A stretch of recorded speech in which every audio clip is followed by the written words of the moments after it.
आज जो कविता लेकर उपलब्ध हूँ आप सबों के सामने, कविता का नाम है पुत्र वियोग।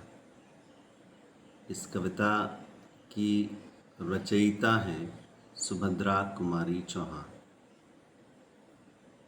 आप सभी लोगों ने इनका नाम सुना तो होगा। छायावाद की कवित्री रही हैं। हिंदी साहित्य के इतिहास को जब आप पढ़ेंगे तो हिंदी साहित्य के इतिहास को भी हिस्ट्री ऑफ इंग्लिश लिटरेचर की तरह कई धाराओं में बांटा गया है। तो सुभद्रा कुमारी चौहान छायावाद की कवित्री हैं। 16 अगस्त 1904 को इलाहाबाद के निहालपुर गांव में पैदा हुई थी।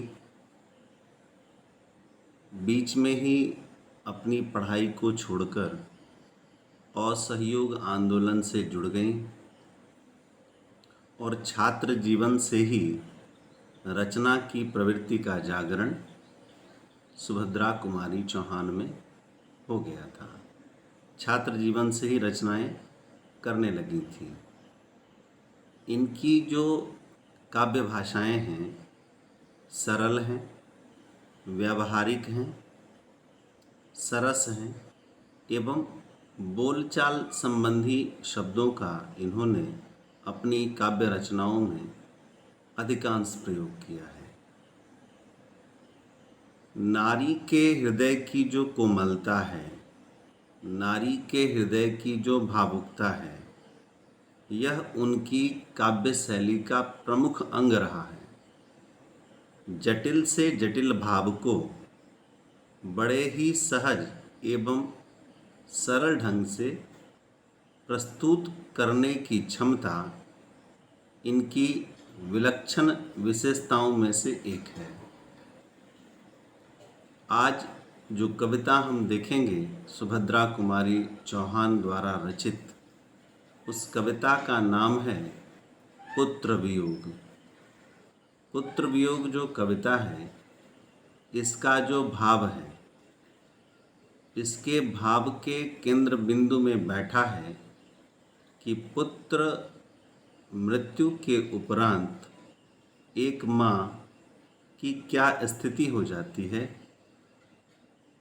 इसी बात को केंद्र बिंदु में रखकर उन्होंने अपनी इस रचना को लिखा है।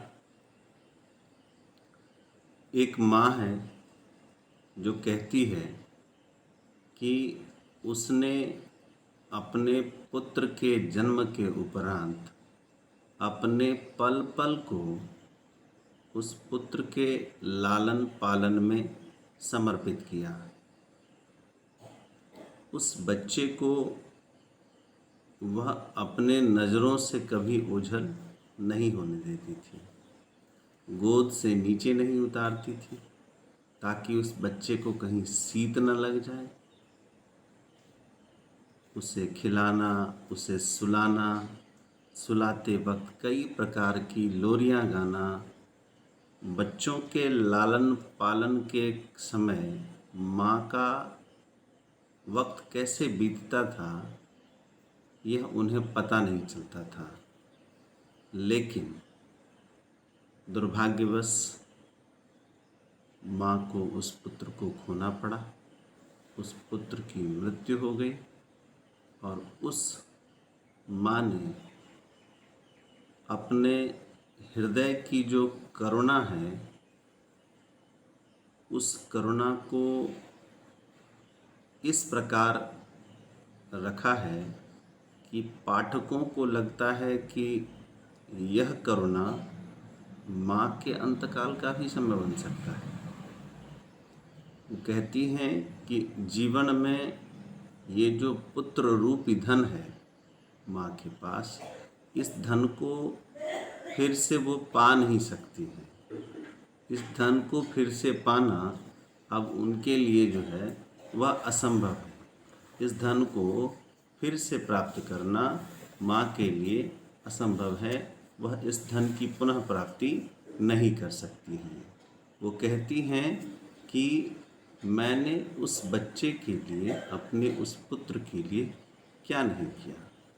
देवी देवताओं की सदैव पूजा करती रही, पत्थरों पर भी लगातार वह जल चढ़ाती थी, उनके सामने नतमस्तक होती थी, अपना अस्तित्व समाप्त करने को तैयार थी।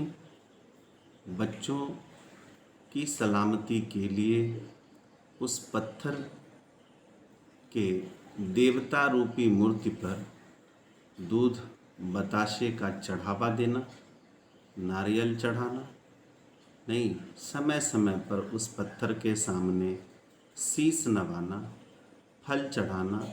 माँ को लगता था कि जीवन में यही एक खिलौना है जो उनके लिए परम सुखदायक है। लेकिन अब वो विवश हैं, असहाय हैं, उदास हैं। उन्हें लगता है कि उनका जो खिलौना है वह अब उनसे छिन गया है।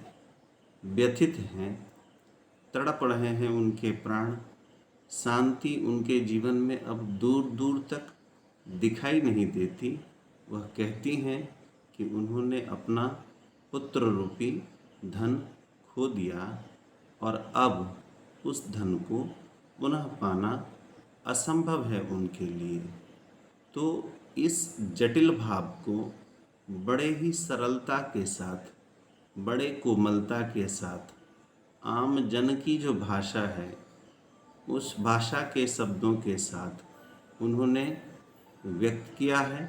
माँ के जीवन के सूनापन में, माँ के जीवन के सूनेपन में पुत्र का वियोग जो है, पुत्र का जो बिछड़ाव है, यह सबसे बड़ी भूमिका निभाता है। एक माँ और बेटे का जो संबंध है, इस बात को इतने करुणामयी ढंग से रखने में कवित्री सुभद्रा कुमारी चौहान ने किसी प्रकार की कोई कमी नहीं छोड़ी है। और कविता का जो शीर्षक है वह पाठकों को सबसे पहले निर्देशित करता है कि विषय वस्तु क्या है। कविता का शीर्षक ही था पुत्र वियोग। आशा करता हूँ आप कविता के मुख्य भाव को समझ पाए होंगे और कविता की पंक्तियों को पढ़ेंगे तो आपको बहुत सारी बात